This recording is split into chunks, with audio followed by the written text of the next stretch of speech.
So hello दोस्तों, welcome to NCERT pitch. आज हम सभी पढ़ने वाले हैं ज्योग्राफी का पहला चैप्टर जिसका नाम है population distribution, growth, density and composition. ठीक है, आज हम जो चैप्टर पढ़ने वाले हैं इसकी इंपॉर्टेंस को समझना बहुत जरूरी। देखो, कोई भी चीज़ है उसकी इंपॉर्टेंस समझना बहुत ज़्यादा ज़रूरी होता है, क्योंकि हमें पता होना चाहिए कि हम क्या पढ़ रहे हैं, हमें क्या पढ़ाया जा रहा है। हमें किसी के भेड़ चाल पे नहीं चलना चाहिए कि किसी ने कह दिया ये करो, अरे भाई ये करे तो क्यों करे, इसका तो रीज़न हमारे पास होना चाहिए ना, क्यों करे, उससे हमें क्या मिलेगा। ठीक है, जरूरी ये होता है कि हमें क्या मिलना चाहिए। ठीक है, तो पॉपुलेशन को समझना हमारे लिए क्यों जरूरी है। हम लोग बचपन में तो 6, 7, 8 में जब हम लोग नया नया रिप्रोडक्शन चैप्टर पढ़ा था तो हम लोग तो सिंपल जानते थे कि पॉपुलेशन तो ऐसे ही बढ़ती है, तो फिर हमें इतना ज़्यादा सब कुछ ये क्यों पढ़ाया जा रहा है। आप चाहे सोशियोलॉजी की बुक में देख लीजिए तो आपको पॉपुलेशन से रिलेटेड चैप्टर मिल जाएगा, आपको ज्योग्राफी में भी चैप्टर मिल जाएगा। तो इसलिए इस चैप्टर की इंपॉर्टेंस ज़्यादा है, क्योंकि किसी भी देश में रहने वाले लोगों के संख्या की जानकारी और वो क्या करते हैं, और मतलब कि कितने धर्म के लोग रहते हैं, मतलब डेंसिटी कितनी है, कहाँ ज़्यादा लोग रहते हैं, कहाँ कम लोग रहते हैं, और किस तरह से रहते हैं, उनकी क्वालिटी क्या है, उनका स्टैंडर्ड, लिविंग स्टैंडर्ड क्या है। ठीक है, वो क्या करते हैं, ये सब चीज़ों को पॉपुलेशन में कन्वर्ट मतलब डाल दिया जाता है, और इसी का एक अलग से पूरी स्टडी होती है। ठीक है, उसको पॉपुलेशन ज्योग्राफी बोलते हैं। ठीक है, वो पूरी पॉपुलेशन के आधार पर ज्योग्राफी के बारे में बताया जाता है। ठीक है, तो इसको जनसांख्यिकी बोलते हैं इंग्लिश में मुझे नहीं पता क्या बोला जाता है। ठीक है, और इम्पोर्टेंट चीज़ ये है कि इंडिया की पॉपुलेशन को ही समझना ज़्यादा क्यों ज़रूरी है, हमारे देश की पॉपुलेशन क्यों ज़रूरी है, क्योंकि इंडिया वर्ल्ड का डेंसली पॉपुलेटेड स्टेट है। ठीक है, और सेकंड नंबर पर वर्ल्ड का सबसे ज़्यादा पॉपुलेटेड स्टेट है आफ्टर चाइना। ठीक है, तो वैसे तो हमें अपने आप को नंबर 1 मानना चाहिए, वर्ल्ड का नंबर 1 पॉपुलेटेड स्टेट, बिकॉज क्योंकि इंडिया की जो एरिया है चाइना के मुकाबले कम है, इसलिए हमारे यहाँ जो पॉपुलेशन का यूज़, रिसोर्सेज का यूज़ करने वाले लोग चाइना के मुकाबले ज़्यादा हैं, और मतलब कि हमारे यहाँ जो ज़मीन, लैंड पर जो दबाव है वो जनसंख्या का ज़्यादा है, इसलिए हमें अपनी जनसंख्या के बारे में जानना जरूरी है। ठीक है, और इस पर एक इनिशिएटिव, स्टेप्स और रिफॉर्म्स के लिए क्या किया जा सकता है वो भी समझना जरूरी है। और एक फैक्ट की बात बताऊं कि इंडिया की जो पॉपुलेशन है वो करीब 3 कॉन्टिनेंट को मिला दें उससे भी ज़्यादा बन जाती है। जैसे कि आपने देखा होगा नॉर्थ अमेरिका, साउथ अमेरिका और ऑस्ट्रेलिया, इन तीनों कॉन्टिनेंट को बोल रहा हूँ मैं, देश को नहीं बोल रहा हूँ। 3 कॉन्टिनेंट में जितने भी देश आते हैं उन सभी देशों से ज़्यादा इंडिया की पॉपुलेशन है, इसलिए इंडिया को समझना बहुत ज़्यादा ज़रूरी है। आज के समय में 2022 के सेंसस के मुताबिक, अभी सेंसस नहीं हुआ है फिलहाल, 142 करोड़ इंडिया की पॉपुलेशन है, और आपकी जो बुक में दिया गया होगा 2011 का डेटा, उसमें 121 करोड़ पॉपुलेशन है। तो मतलब कि करीब करीब मोटा मोटा यहाँ 20-22 करोड़ पॉपुलेशन 10 सालों में बढ़ी है। तो ये जो पॉपुलेशन की ग्रोथ है, इसमें एनुअल ग्रोथ क्या रही और डेकेड में ग्रोथ क्या रही, डेकेड मतलब हर 10 साल की ग्रोथ क्या रही, इसको समझना बहुत ज़रूरी है। ठीक है, फिलहाल इंडिया की जो फर्टिलिटी रेट है वो अब घट रहा है। फर्टिलिटी रेट क्या होता है? फर्टिलिटी रेट जो बच्चों के पैदा होने वाले की संख्या, कितने बर्थ रेट है, कितना डेथ रेट है। ठीक है, तो जब बर्थ रेट ज़्यादा होती है तो इसको बोलते हैं कि फर्टिलिटी रेट बढ़ रहा है। जब बर्थ रेट डेथ रेट से कम होती है तो कहते हैं फर्टिलिटी रेट घट रहा है। जब मीडियम रहते हैं कि जितने लोग पैदा हो रहे हैं और जितने लोग जन्म ले रहे हैं, मतलब मर रहे हैं, उन लोगों की जब संख्या बराबर होती है तो कहा जाता है कि पॉपुलेशन स्टेबल है। तो मतलब काफ़ी चीज़ें तो मैंने चैप्टर शुरू करने से पहले बता दिया। तो आइए हम अपने चैप्टर पे आते हैं और देखते हैं आगे क्या है। इसमें पॉपुलेशन का डिस्ट्रीब्यूशन किस तरह से बटा हुआ है, इसमें सबसे इंपॉर्टेंट जो एक शब्द है वो आपके आंसर में 4 चांद लगा देगा, और उसको समझना बहुत जरूरी है। वो है पॉपुलेशन का अनइवन डिस्ट्रीब्यूशन है इंडिया में। अनइवन डिस्ट्रीब्यूशन का मतलब क्या होता है? कहीं कहीं पर ज़्यादा पॉपुलेशन है, कहीं कहीं पर कम पॉपुलेशन है। गांव में कम है तो शहर में ज़्यादा है। गांव में अगर बोले कि डेंसिटी के मामले में कम है तो शहर में डेंसिटी के मामले में ज़्यादा है। कंसंट्रेटेड है, एक जगह पर ज़्यादा लोग रहते हैं शहर में, चॉल्स हैं, मोहल्ले हैं, मतलब कि ज़्यादा लोग रहते हैं। तो ये पॉपुलेशन का जो स्पेशली पॉपुलेटेड और स्पेशल पॉपुलेटेड जो है ना, पॉपुलेटेड समझ रहे होगे आप, तो वो कहीं पे ज़्यादा है कहीं पे कम है। ये क्यों है, इसका भी एक जोग्राफिकल पर्पस है, वो आगे हम समझते हैं। और हर स्टेट का अलग अलग है, ये भी बात आपको याद रखना चाहिए। तो देखिए आज हमारे देश में बहुत से ऐसे देश हैं, बहुत से स्टेट हैं जिनकी हाईएस्ट पॉपुलेशन है, तो उनको समझना चाहिए। जैसे कि यूपी है, आपकी यूपी सबसे ज़्यादा पॉपुलेटेड स्टेट है, ये पूछा जा सकता है, वैसे नॉर्मल क्वेश्चन है, इसमें है नहीं। यूपी है, महाराष्ट्र है, बिहार है और एमपी है। इन चार को तो आप याद कर लो आराम से, मतलब कि यूपी बिहार, यूपी महाराष्ट्र फिर बिहार, इन तीन को याद करिए। और बाकी फिर मतलब मेन लैंड में जितने भी स्टेट्स हैं, जैसे कि आपको दिखाया जा रहा है यूपी है, महाराष्ट्र, बिहार, वेस्ट बंगाल, मध्य प्रदेश, तमिलनाडु, राजस्थान, कर्नाटका, गुजरात, आंध्र प्रदेश, ये सारे जो इतने स्टेट्स वर्ल्ड इंडिया की 76% पॉपुलेशन को लीड करते हैं। मतलब कि 76% आबादी जो देश के मेन लैंड एरिया में रहती है। और बाकी अभी मैंने उन स्टेट्स को कवर नहीं किया है जो जम्मू कश्मीर है, और मतलब कि नॉर्थ ईस्ट का कोई भी स्टेट यहाँ पर नहीं कवर है, ठीक है। तो उसकी पॉपुलेशन का जो परसेंटाइल है, वो इंडिया परसेंटाइल का शेयर जो है वो सबसे कम है।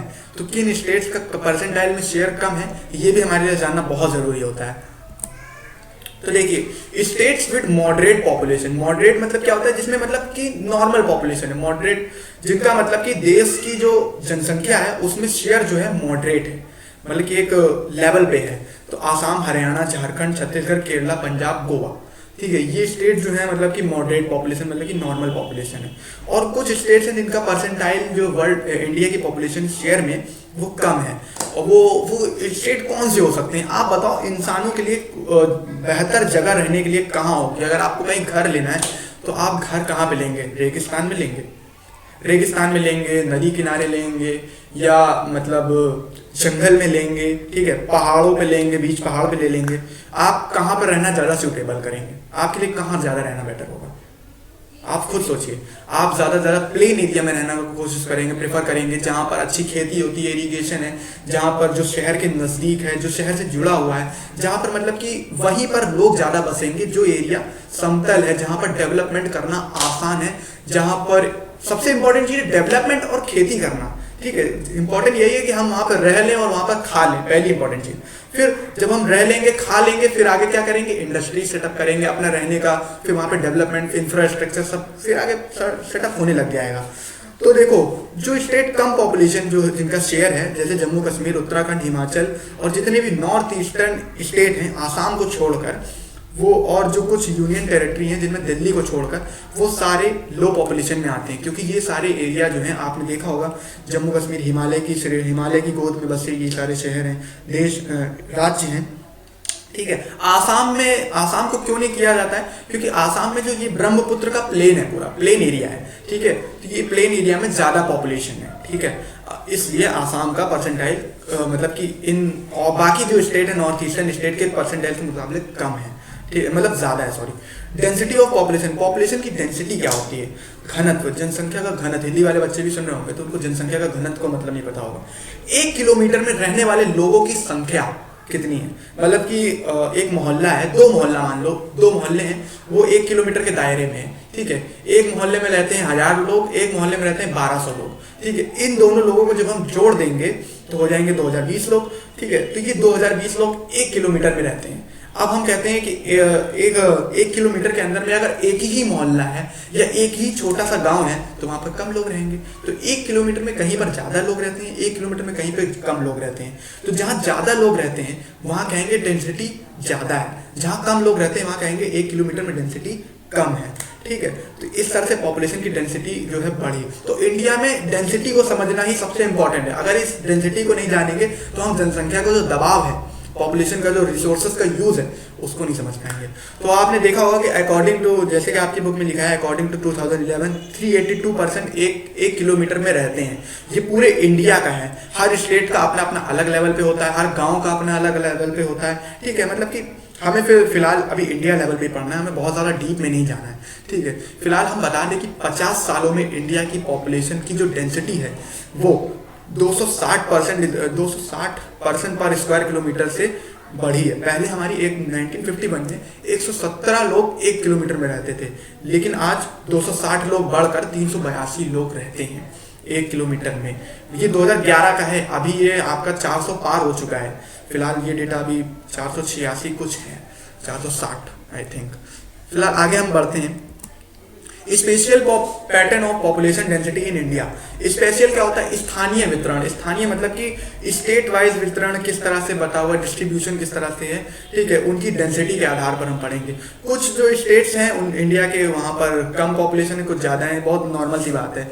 ये सब डेटा है कि बिहार की जो डेंसिटी है, बिहार छोटा है, यूपी के मुकाबले बिहार छोटा है, इसलिए यूपी की पॉपुलेशन ज़्यादा है, लेकिन यूपी का एरिया बड़ा है, इसलिए उसका जो परसेंट है, इसलिए उसकी डेंसिटी जो है उसकी वो छुप जाती है, ठीक है। लेकिन बिहार जो है यूपी के मुकाबले छोटा है और वहाँ पर भी लोग ज़्यादा रहते हैं, इसलिए वहाँ की डेंसिटी ज़्यादा है, ठीक है। 1106 लोग 1 किलोमीटर में रहते हैं, ठीक है। वेस्ट बंगाल में 1028 लोग रहते हैं 1 किलोमीटर में, केरल में 860 रहते हैं। देखना, साउथ का जो एकमात्र स्टेट है केरला, वहीं पर सबसे ज़्यादा डेंसिटी है, बाकी और कोई भी स्टेट इतनी ज़्यादा डेंसिटी नहीं है जो 800 से ऊपर हो, 800 से भी ऊपर हो, ठीक है। यूपी की 829 है, ठीक है।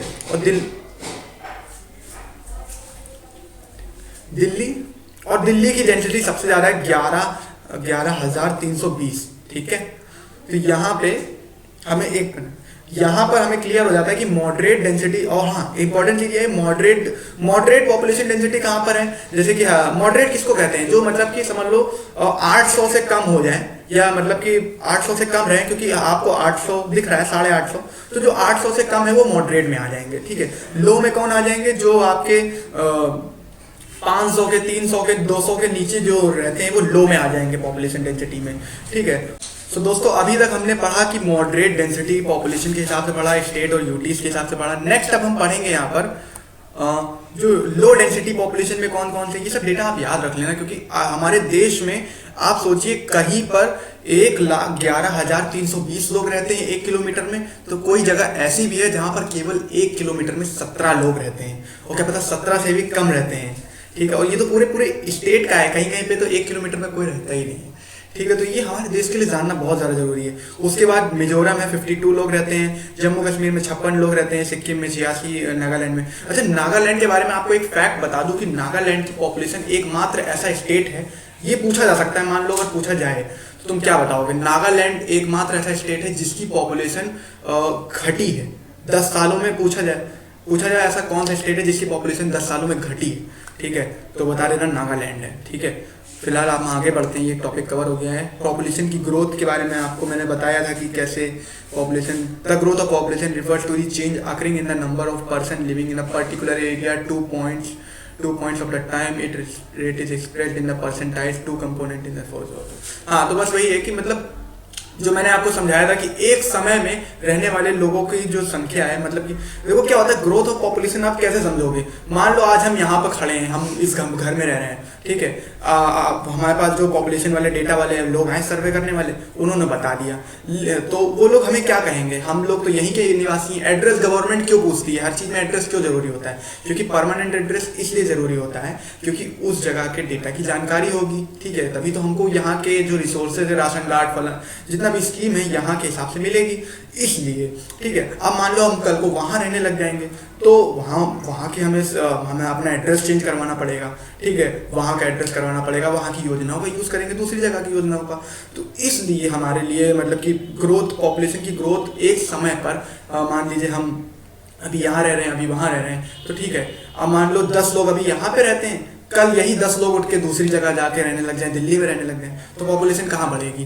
दिल्ली की पॉपुलेशन बढ़ेगी, ठीक है। तो पॉपुलेशन को बढ़ने के कई सारे तरीके होते हैं। अब मान लीजिए एक नेचुरल ग्रोथ होता है और एक होता है इंड्यूस्ड ग्रोथ। तो जो नेचुरल ग्रोथ होता है वो हमारा बर्थ एंड डेथ पे आधारित होता है, मतलब कि आप एक घर में रहते हैं, एक घर की संख्या में परिवर्तन कब आता है? जब लोग कोई पैदा होता है या कोई मरता है, ठीक है, ऐसा नहीं बोलना चाहिए, ठीक है, डेथ होती है, ठीक है, तो उसकी पॉपुलेशन में चेंज आता है। चेंज मतलब क्या होता है? घटना बढ़ना दोनों चीज होती है, ठीक है। तो आप इसमें कंफ्यूज मत होना कि चेंज मतलब क्या होता है। आप लोग ग्रोथ मतलब क्या सोचते हो? ग्रोथ मतलब आप सोचते हो कि बढ़ रहा है। देखो ग्रोथ दो तरह से होती है, पॉजिटिव और निगेटिव, ठीक है। निगेटिव ग्रोथ, पॉजिटिव ग्रोथ, ठीक है। इंड्यूस्ड ग्रोथ क्या होती है? इंड्यूस्ड ग्रोथ भाई ये होता है कि आप जो माइग्रेशन होता है, जितना भी माइग्रेशन है, हमने जैसे बताया कि अभी मैं यहाँ रहता हूँ, कल को वहाँ जाके रहने लग जाऊंगा, तो वहाँ की पॉपुलेशन बढ़ेगी। अगर सब लोग, जैसे कि मुंबई है, दिल्ली है, इन सब स्टेट्स में, एरियाज में, सिटीज में ज़्यादा लोग जाते हैं, माइग्रेशन करते हैं। तो वहाँ की पॉपुलेशन डेंसिटी क्यों ज़्यादा है, वहाँ पे पॉपुलेशन की ग्रोथ इतनी ज़्यादा क्यों है? क्योंकि वहाँ पर लोग पलायन कर रहे हैं, वहाँ पर लोग माइग्रेट कर रहे हैं, तो वहाँ की पॉपुलेशन बढ़ रही है। ठीक है, वहाँ का ग्रोथ रेट भी बढ़ रहा है। ठीक है, फर्टिलिटी रेट को इसको इससे मत जोड़ना। Fertility rate natural growth rate से संबंधित होता है, जिसमें केवल बर्थ और डेथ आता है। ठीक है, फर्टिलिटी रेट आपको क्लियर हो गया है कि मतलब कि कितने लोग, जब पैदा ज़्यादा लोग होते हैं तो और मरते कम है तो फर्टिलिटी रेट बढ़ता है, और जब दोनों बराबर रहते हैं तो पॉपुलेशन स्टेबल रहती है, घटते। मतलब इन बातों को बना के रख लेना आप, मतलब ये भूलना मत। चाहिए तो आप अपने नोट्स में नीचे लिख जरूर लीजिएगा। ठीक है, अब हम आगे बढ़ते हैं। तो दोस्तों अभी तक हमने पढ़ लिया इंड्यूस्ड पॉपुलेशन, इंड्यूस्ड ग्रोथ के बारे में पढ़ लिया। मतलब कि जो कि माइग्रेशन के द्वारा आगे पीछे होता है, हमने सब समझा दिया है। इसको आप ज़्यादा अच्छे समझना है तो फिर आप वीडियो का और शुरुआत में जाएंगे तो हमने माइग्रेशन को बहुत अच्छे समझा है। Phases of population growth. Population growth का जो फेजेस हैं हमारी बुक में 4 फेजेस दिए गए हैं, और ये पूरे पीछे की जो बीती हुई शताब्दी है, सेंचुरी ये ईयर हैं, उसके बारे में बताया गया है कि किस तरह से फेजेस ऑफ पॉपुलेशन ग्रोथ है। अच्छा ये बताओ, सबसे पहला सवाल, इसको 4 ही फेजेस में क्यों बांटा है? आप बच्चे हैं, आपके मन में ये सवाल जरूर आना चाहिए कि क्यों, क्या, कैसे, मतलब बहुत ज़रूरी होता है स्टूडेंट एज में। मेरे मन में जरूर आता है क्योंकि, ठीक है, तो अभी आपको ये आंसर मिलेगा। ठीक है, 4 फेजेस में बटा है। ईयर वाइज अगर देखें तो 1901 से 21 के बीच में, ठीक है, 1901 से 21 के बीच में, 21 से 51 के बीच में, 51 से 81, 81 से आज तक में। ठीक है, तो ये जो ईयर्स हैं इसमें जो हमें बांटा गया है, ये हेल्थ की फैसिलिटीज़ के आधार पर बांटा गया है कि, और एज एक्सपेक्टेंसी के आधार पर बांटा गया है कि कितनी पॉपुलेशन लिव कर सकती है। ठीक है, और बेटर हेल्थ कंडीशन, इंफ्रास्ट्रक्चर, और मतलब कि जितना अच्छा अगर हम दें उसके आधार पर बढ़ा है, ज़्यादा मैं बोलूँगा नहीं। 1901 से 1921 के बीच में हमारी पॉपुलेशन जो थी स्टैग्नेंट और स्टेशनरी थी। स्टेशनरी पॉपुलेशन के बारे में मैंने बता दिया कि जितने लोग पैदा होंगे, जितने लोग मरेंगे, तो पॉपुलेशन स्टेबल स्टेशनरी रहेगी, मतलब मंद रहेगी, धीमी, स्टेबल रहेगी। और स्टेशनरी मतलब क्या है, धीरे धीरे बढ़ रही है। और because of very growth rate low, उस वक्त का जो ग्रोथ रेट था लो था। क्यों लो था? क्योंकि हमारे जो जितने लोग पैदा होते थे उससे ज़्यादा लोग तो मर ही जाते थे।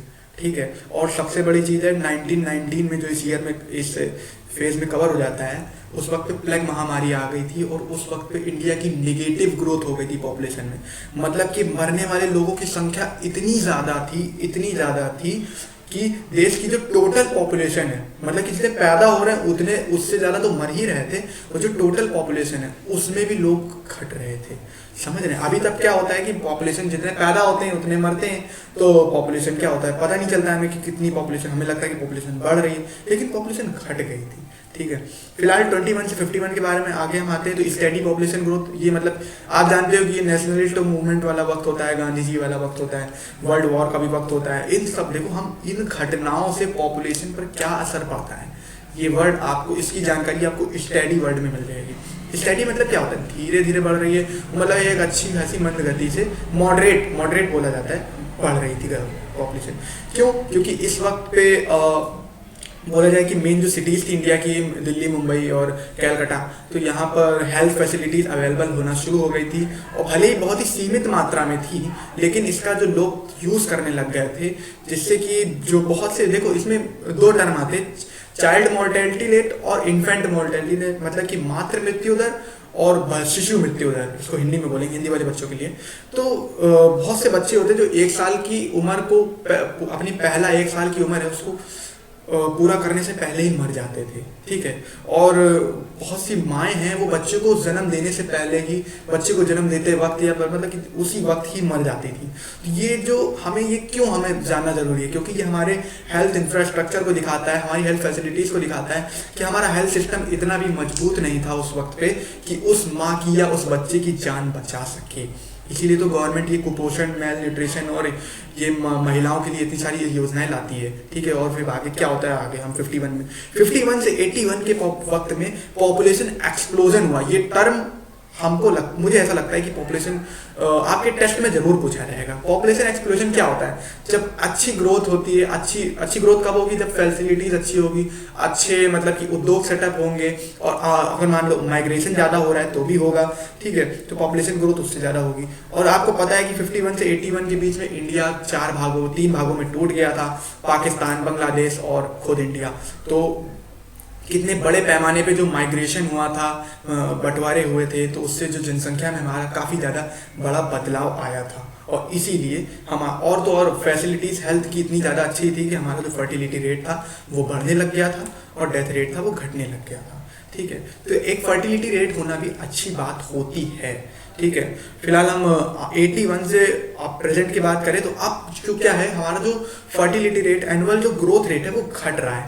और ग्रोथ रेट क्यों घट रहा है? Downward toward the birth rate, क्योंकि हमारी जो जन्म दर है वो घट रही है। मतलब अगर बात ये थी कि हम पहले क्या आता था कि बच्चा पैदा हो रहा है तो हमें उसको बचाना है, लेकिन अब बच्चा पैदा ही नहीं हो रहे हैं उतने, तो हम किसको बचाएंगे? मतलब कि फैसिलिटीज तो हैं लेकिन उतने पैदा नहीं हो रहे हैं तो हम किसको बचाएंगे? तो मतलब हम ये नहीं करेंगे हम पैदा नहीं हो रहे, पैदा हो रहे हैं, लेकिन पहले के मुकाबले जो हमारा बर्थ रेट है वो कम हो गया है। पहले आप देखते होंगे 5-5, 6-6 बच्चे होते थे, लेकिन अब आज के समय में एक जो न्यूक्लियर फैमिली है और एक अब आप जानते हैं कि एकल परिवार, मतलब कि सिंगल फैमिली का सिस्टम हो गया है। तो मतलब कि 3 बच्चे होते हैं, मम्मी पापा होते हैं, बस इतने लोग होते हैं फैमिली में। पहले पूरी न्यूक्लियर फैमिली होती थी। और उस वक्त पे जो इंडिया का जो सोसाइटी थी वो आप जानते थे, लोगों को मामी कहलाना, बुआ कहलाना, चाची ताऊ कहलाना ज़्यादा वो होता था, इसलिए फोर्स ज़्यादा किया जाता था। तो उस वक्त पॉपुलेशन इसलिए भी ज़्यादा थी। बस उस वक्त पे हम लोग की पॉपुलेशन कम इसलिए थी क्योंकि हमारे पास उतनी फैसिलिटीज़ नहीं थी कि हम उन लोगों को जो पैदा हो रहे हैं उन्हें बचा सकें। आप समझ गए होंगे मेरी बात को जो मैं समझाना चाहता हूँ। इसमें यहाँ बताया जा रहा है कि according to World Development Report 2025 में इंडिया की पॉपुलेशन 1350 मिलियन हो जाएगी। मतलब 1350 मिलियन को जानते हैं आप, 135 करोड़ बोला जाता है। फिलहाल ये जो रिपोर्ट है अब तो गलत साबित हो गई क्योंकि हमारी जो ग्रोथ रेट है वो और ज़्यादा हो रही है। 2022 के मुताबिक सेंसस के 142 करोड़ हमारी आबादी है। समझ रहे हैं, 142 करोड़, तो इससे बहुत ज़्यादा है। मतलब हम लोग 135 के आंकड़े को 2025 आने से पहले ही पार कर चुके हैं। ठीक है, और हम आगे बढ़ते हैं। फिर रीजनल वेरिएशन हमने बता दिया है कि नागालैंड की निगेटिव ग्रोथ हुई थी। अब हम आगे आते हैं growth of adolescent population, youth.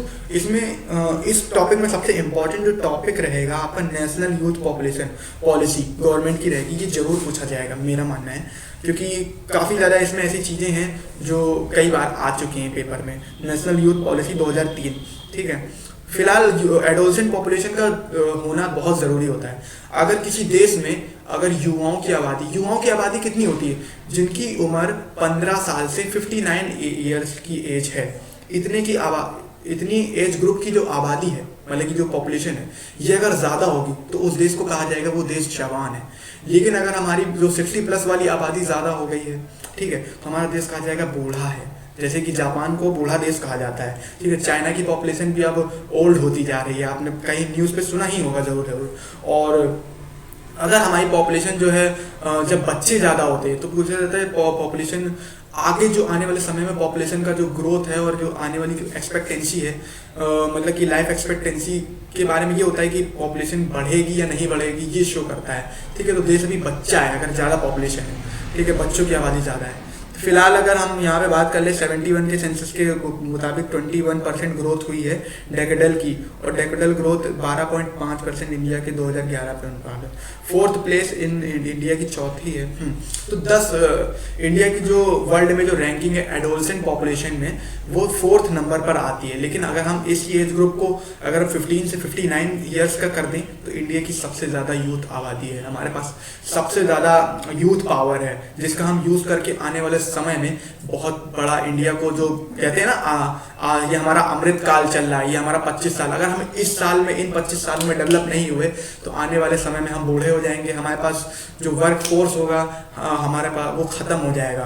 तो इसलिए नौकरियों की जो भरमार होती है, अनएम्प्लॉयमेंट जो मुद्दा है इतना बड़ा आप देखते हैं, इसीलिए उठता है। ठीक है, फिलहाल में चौथे नंबर पर इंडिया है, जो कि आफ्टर पाकिस्तान। ठीक है, नाइजीरिया एंड बांग्लादेश नंबर 1 पे आते हैं। ठीक है, नंबर 1, 2 पे आते हैं। तो 85% मिलियन पॉपुलेशन यहाँ पर दिखा रहा है कि पहले हमारी थी 85 मिलियन पॉपुलेशन थी 1961 में, जो कि आज 253.2 मिलियन हो गई है 2011 के मुताबिक। ठीक है, फिलहाल हमारा जो यहाँ पे दूसरा पॉइंट है सेक्स रेशियो। सेक्स रेशियो बहुत इंपॉर्टेंट चीज़ होती है। इंडिया में 1000 मेल पर 898 मेल्स रहते हैं। 898 मतलब कि 898 फीमेल और 1000 मेल। तो ये मेरे फीमेल्स का इतना कम होना और उनका ज़्यादा होना ये ज़रूर पूछेगा, इसको मैं आगे और अच्छे से समझाऊंगा। फिलहाल जो गवर्नमेंट की जो ये इस वाली जो पॉलिसी है, नेशनल यूथ पॉलिसी 2003, और अभी NYP आई है 2014 की। अब आपकी अगर बुक नहीं होगी तो उसमें नेशनल यूथ पॉलिसी 2014 का भी दिखा रहा होगा। उसके बारे में बताया गया है कि यूथ को कैसे डेवलपमेंट करना चाहिए, क्योंकि यूथ का डेवलपमेंट हमारे देश का डेवलपमेंट होता है, ठीक है। अगर हमारे देश के युवा अगर, क्योंकि ये उम्र जो होती है ना, टीनेजर की उम्र, ये बड़ी भटकने वाली उम्र होती है, बहुत सारे लोग होते हैं, बहुत सारा डिस्ट्रैक्शन होता है, ठीक है। उन सब से गुजर कर युवा पढ़ाई करता है। कोई बच्चा अगर 18 साल की उम्र में निकलता है तो वो पढ़ाई नहीं करता है, वो फिर गलत लत में लग जाता है। तो वो सब ना हो, उसके बेटर फ्यूचर देना, इसलिए नेशनल यूथ पॉलिसी की इम्पोर्टेंस ही बहुत ज़्यादा है, ठीक है। तो मतलब कि इंडिया का इसलिए हम, क्योंकि हमारे यहाँ का जो सोशल इन्वायरमेंट है वो उस तरह का नहीं है, ठीक है, जिस तरह का हमें दिखता है। मतलब कि जैसे कि पहले हमारे यहाँ पे कुछ प्रथाएं थी, जैसे कि चाइल्ड मैरिज कर दी जाती थी, ठीक है। तो चाइल्ड मैरिज से पॉपुलेशन का क्या संबंध है, तुम सोचोगे चाइल्ड मैरिज से भाई पॉपुलेशन का संबंध है, क्योंकि जो अगर छोटी उम्र में अगर कोई बच्चा होगा तो इसीलिए तो हमारा मोर्टेलिटी रेट ज़्यादा था, इसीलिए तो हमारी माएँ जो थी वो माँ की उम्र ही नहीं थी, तो वो बच्चा कैसे देगी, इसीलिए तो वो मर जाती थी चाइल्ड मैरिज का, ठीक है। और हमारे बहुत से बच्चे होते हैं स्कूल ड्रॉप आउट होते हैं। और देखो चाइल्ड मैरिज का यही था कि देखो लड़कियों का भविष्य खराब होता है, ठीक है, इसलिए उनको भी तो दिशा देना ज़्यादा जरूरी है। वो भी तो अपनी ज़िंदगी में कुछ करेंगी, आगे अगर नहीं बढ़ेंगी तो फिर देखो, अगर देश के अगर 50% 47% आबादी महिलाओं की है, अगर आप 47% आबादी को घर पर रखेंगे और सोचेंगे कि इनको पर्दे के अंदर रखकर हम अपने देश को डेवलपमेंट कर देते हैं, तो आप बिल्कुल नैरो माइंडेड पीपल हैं और बिल्कुल गलत मानसिकता से। भारत तो कभी विश्व गुरु नहीं बन सकता अगर देश की महिलाएं भी बराबर योगदान नहीं देंगी, ठीक है। तो इस वक्त पे मेल न्यूट्रिशन है। मेल न्यूट्रिशन क्या है, कुपोषण की बीमारी होती है, ठीक है। बहुत से, और उस वक्त पे क्या होता है, बहुत से युवा जो करना चाहते हैं तो उनको उतनी अपॉर्चुनिटीज़ नहीं मिलती हैं, तो वो क्या करेंगे, ठीक है। ये सब बहुत सारी चीज़ें होती है, बहुत सारी बीमारी होती है, HIV, AIDS, mental disorder, depression, है ना, अल्कोहल पीता है, क्राइम करते हैं। मतलब इन सब चीज़ों से दूर रख के हम अपने युवा को एक अच्छी दिशा दें, जिससे कि वो देश के लिए भी डेवलप करे और अपने पर्सनैलिटी डेवलपमेंट और अपने घर के लिए भी कुछ अच्छा करे, ठीक है। तो फिलहाल ये नेशनल यूथ पॉलिसी थी 2014 और 23 का, वही चीज़ है जो आगे हुई है, जिसको मोदी जी ने मतलब आगे बढ़ाया है। फिलहाल हम आगे चलते हैं। पॉपुलेशन कंपोजिशन किस आधार पर बताया। पॉपुलेशन कंपोजिशन आप जानते हैं कि संगठन, इसको हिंदी में बोलते हैं जनसंख्या का संगठन, ठीक है, हिंदी वाले बच्चों के लिए। ये कई भागों में बढ़ता है, जैसे कि एज के मुताबिक, सेक्स के मुताबिक, ठीक है, रिलीजन के मुताबिक, भाषा के आधार पर, ठीक है, धर्म के आधार पर, और आपका लिटरेसी है, एजुकेशन है, ऑक्यूपेशन है, ठीक है, कितने लोग पढ़े लिखे, कितने लोग गंवार, मतलब कितने लोग कम पढ़े लिखे इलिटरेट हैं, कितने लोग शादीशुदा हैं, कितने लोग नहीं हैं। इस आधार पे पॉपुलेशन कंपोजिशन होता है, ठीक है। इससे मतलब कि ये पॉपुलेशन की जानकारी मिलती है, ठीक है। पॉपुलेशन, इसीलिए तो मैंने बोला कि पॉपुलेशन ज्योग्राफी एक पूरा सब्जेक्ट है जिसमें पॉपुलेशन के बारे में बहुत डीप में समझाया जाता है। फिलहाल रूरल अर्बन पॉपुलेशन कंपोजिशन, देखो रूरल अर्बन पॉपुलेशन कंपोजिशन ये टॉपिक जो है बहुत ज़्यादा इंपॉर्टेंट क्यों है, इसकी इंपॉर्टेंस समझना ये है कि यहाँ से एक नंबर का क्वेश्चन, 2 नंबर का क्वेश्चन हमेशा बन जाता है और बच्चे 90% बच्चे गलत करके आते हैं। देखो पहला सवाल यहाँ से पूछा जाता है कि कौन सा इंडिया में ऐसा कौन सा स्टेट है जहाँ की जो आबादी है रूरल पॉपुलेशन ज़्यादा है। यहाँ पे परसेंटेज में पूछेगा तो आप लिखेंगे बिहार की आबादी ज़्यादा है, लेकिन अगर पूछेंगे एरिया वाइज गाँव ज़्यादा कहाँ पर हैं, मतलब कि कहाँ पर गाँव ज़्यादा है, ठीक है, तो आप गोवा लिखेंगे। फिलहाल गोवा यहाँ 37.8% लो में दिखा रहा है, 83% पॉपुलेशन का शेयर दिखा रहा है, लेकिन गांव कहाँ पर जाना है, लैंड एरिया में, वो गोवा में जाना है, ठीक है। तो बिहार और गोवा आप ऐसे बहुत अच्छे से गांठ बांध के इसको याद रख लीजिएगा इंडिया का, ठीक है। और रूरल से अर्बन पॉपुलेशन, देखो बहुत सारे ग्रामीण लोग हैं जो जैसे कि कानपुर से दिल्ली जाते हैं जॉब करने के लिए। बहुत से गांव के लोग जो हैं, फैक्ट्रीज अगर मान लीजिए शहर में सेटअप हो रही हैं, शहर के बाहर कोई आउट ऑफ टाउन में, तो वहाँ पर धीरे धीरे शहर का डेवलपमेंट कैसे होता है, अगर कोई फैक्ट्री सेटअप हुई वहाँ पर लोग जाएंगे, गाँव के लोग आएंगे, शहर का आदमी आएगा, वहाँ पर काम करेगा, वहाँ की आबादी बढ़ेगी, वहाँ पर मतलब कि जॉब के क्रिएट होंगी, तो वहाँ पर लोग रहेंगे, सेटल होंगे, फिर वहाँ इंफ्रास्ट्रक्चर, रोड, डिमांड सब कुछ बनना शुरू हो जाएगा, मार्केट बनना शुरू हो जाएगा। तो इस तरह से जो रूरल पॉपुलेशन का जो अर्बन की तरफ माइग्रेशन है, ठीक है, इसलिए अर्बन पॉपुलेशन ज़्यादा होती है, रूरल पॉपुलेशन कम होती है, ठीक है। फिर हम आगे बढ़ते हैं। Rural population in Indian state, ये सब आपको PDF में मिल जाएगा। States with high moderate proportion of, हाँ कहाँ पर रूरल पॉपुलेशन जो है मॉडरेट लेवल पे है, तो मेघालय में मॉडरेट लेवल पे है 79.83, उत्तर प्रदेश में 77.73, अरुणाचल में, छत्तीसगढ़, झारखंड, ठीक है। फिर लो पॉपुलेशन, ये सब आप देख रहे होंगे स्क्रीन पे। फिलहाल urban population in Indian state, urban population Indian state में कितनी है, ठीक है, ये ज़्यादा ज़रूरी है कि किस देश में शहरी आबादी ज़्यादा है, ठीक है। जैसे कि मैंने दो बता दिया आपको, बिहार और गोवा के बारे में बता दिया परसेंटेज और एरिया वाइज। अब आप यहाँ पे समझेंगे सबसे ज़्यादा तो गोवा की जो अर्बनाइज्ड पॉपुलेशन है, अर्बनाइजेशन में गोवा नंबर 1 पर है परसेंटेज के मामले में। पॉपुलेशन का शेयर मैं बता रहा हूँ, ठीक है, लेकिन मैं एरिया का शेयर नहीं बता रहा हूँ, ठीक है। तो गोवा परसेंटेज के मामले में सबसे ज़्यादा है अर्बन पॉपुलेशन में, ठीक है, लेकिन एरिया के मामले में रूरल पॉपुलेशन में गोवा ज़्यादा है। और हिमाचल प्रदेश भी आता है यहाँ पर लाइन में, तो हिमाचल प्रदेश और गोवा को आप याद कर लीजिएगा, ठीक है। तो फिलहाल ये मिल गया आपको। लिंग्विस्टिक पॉपुलेशन, लिंग्विस्टिक मतलब भाषा के आधार पर पॉपुलेशन। देखो इंडिया में 179 भाषाएं बोली जाती है, जिसमें से केवल 22 जो है स्पेशल ऑफिशियल लैंग्वेज हैं, जिनको मतलब कि सरकारी भाषाओं में एडमिनिस्ट्रेशन में यूज़ किया जाता है, और मेनली यही आप देखते होंगे, ठीक है। तो इंडिया में मेनली आप देखते होंगे जो साउथ के लोग हैं वो द्रविडियन भाषा बोलते हैं, ठीक है, द्रविडियन में आते हैं। और जो हम लोग हैं नॉर्थ अमेरिका, नॉर्थ इंडिया में जो लोग हैं, जैसे इनमें काफ़ी सारे स्टेट आते हैं, जैसे कि जम्मू कश्मीर है, यूपी है, बिहार है, और राजस्थान है, पंजाब, हरियाणा है, ये सब जो लोग हैं ये आर्यंस बोला जाता है। आर्यंस के बारे में बहुत सारा आपने सुना होगा कि आर्यंस को इंडियंस में कहा जाता है कि बाहर से आए थे, इंडिया में बस गए थे। ऐसा नहीं है, इसका ये एक अलग कंट्रोवर्सी कभी मैं समझाऊंगा आपको। फिलहाल आप धर्म के आधार पर जानते हैं। तो हमने लिंग्विस्टिक पॉपुलेशन को देख लिया कि कितनी तरह की भाषाएं बोले जाती है, सब मैंने बता दिया। अब हम आगे बढ़ते हैं। रिलीजियस पॉपुलेशन के बारे में हमने बता दिया है कि देखो इंडिया में सबसे ज़्यादा मेजर धर्म कौन है, वही ये वैसे आता नहीं है, हिंदू सबसे ज़्यादा है, मुस्लिम। देखो याद रखना, सेकेंड मेजोरिटी धर्म, माइनॉरिटी नहीं पूछेगा वो। अगर पूछे सेकंड मेजोरिटी कौन है तो आप बताओगे मुस्लिम धर्म 14.23%। मोटा मोटा अगर आप 15% भी लिख देंगे तो आपको मार्क्स मिल ही जाएंगे। फिलहाल हम आते हैं composition of working population. Working population के बारे में मैंने बताया था कि आप वर्किंग पॉपुलेशन का एज ग्रुप क्या होता है 15 to 59 ईयर्स का। 15 वैसे तो ये क्या होता है कि कहा जाता है कि एक 18 साल के बाद ही लोगों को काम करा जाता है। एक आदर्श स्थिति में बोलूँ 18 साल के बाद ही होती है। फिलहाल बहुत से बच्चे होते हैं 14-15 सालों में ही लगा दिए जाते हैं, ठीक है, काम पे लगा दिए जाते हैं। हाँ, आपको पता होगा फंडामेंटल राइट के बारे में कि राइट टू एजुकेशन और राइट टू एक्सप्लॉयटेशन के बारे में, चाइल्ड राइट के बारे में आपने देखा होगा कि 6 से 14 साल की उम्र के बच्चों को केवल पढ़ने का अधिकार है। वो इसके अलावा अगर कोई कहीं पे काम करते हैं तो उन पर सख्त से सख्त कार्रवाई हो सकती है। तो 15 साल की उम्र सरकार ने भी मानी है कि ऑफिशियल उम्र होती है 15 साल से 59 ईयर्स की उम्र होती है, ठीक है। अब देखो क्या है कि जैसे कि वर्किंग पॉपुलेशन, अब इसमें सिंपल समझ लो कि इकोनॉमिक जैसे कि इकोनॉमिक स्टेटस के आधार पर हमने 3 भागों में इसको बांटा है, मेन वर्कर, मार्जिनल वर्कर और नॉन वर्कर। अब देखो वर्किंग पॉपुलेशन में क्या है कि वो पॉपुलेशन जो 15 to 59 वाली जो काम करती है, लेकिन वो भी तो बहुत से ऐसे लोग हैं जो हम 15 साल से ऊपर हैं और 59 ईयर से कम हैं और काम नहीं करते हैं, ठीक है, मतलब काम नहीं करते हैं और उस एज ग्रुप में आते हैं। तो वो कौन सी पॉपुलेशन आएगी, वो डिपेंडेंट वर्किंग पॉपुलेशन में आएगी। मतलब कि वर्किंग एज में तो आते हैं लेकिन उस जो काम कर रहे हैं उन पर डिपेंडेंट में आते हैं।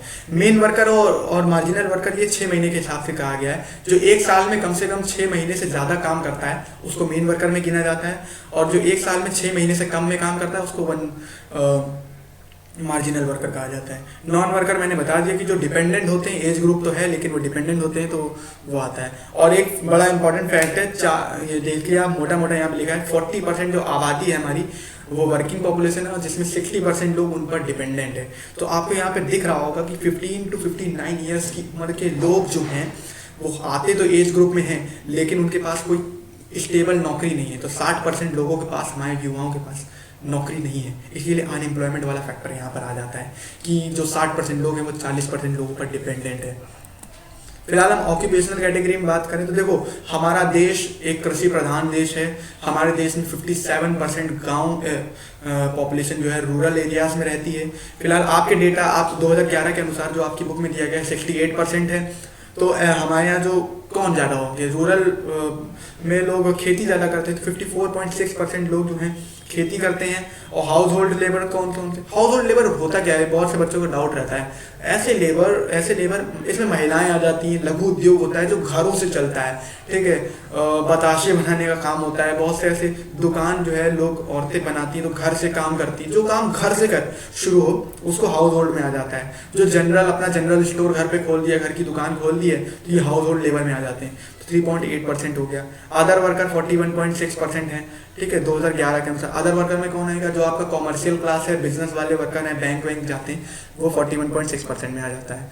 तो दोस्तों आपने देखा कि हम लोगों ने इस वीडियो को यहाँ पर ख़त्म कर दिया है और काफ़ी मेहनत लगी है, काफ़ी एफर्ट लगा है। तो हम चाहते हैं कि इस वीडियो को आप ज़्यादा से ज़्यादा लाइक, शेयर और सब्सक्राइब करें। और इस वीडियो का जो PDF है आपको इस हमारे डिस्क्रिप्शन बॉक्स और कमेंट बॉक्स में ज़रूर मिल जाएगा। आप जाकर उसको ज़रूर विजिट करें और अपना रिटेंशन और जो मैंने कुछ बीच बीच में क्वेश्चन पूछे हैं उनके आंसर ज़रूर बताएं, जिससे कि मुझे भी पता है कि मेरी ऑडियंस अवेयर है।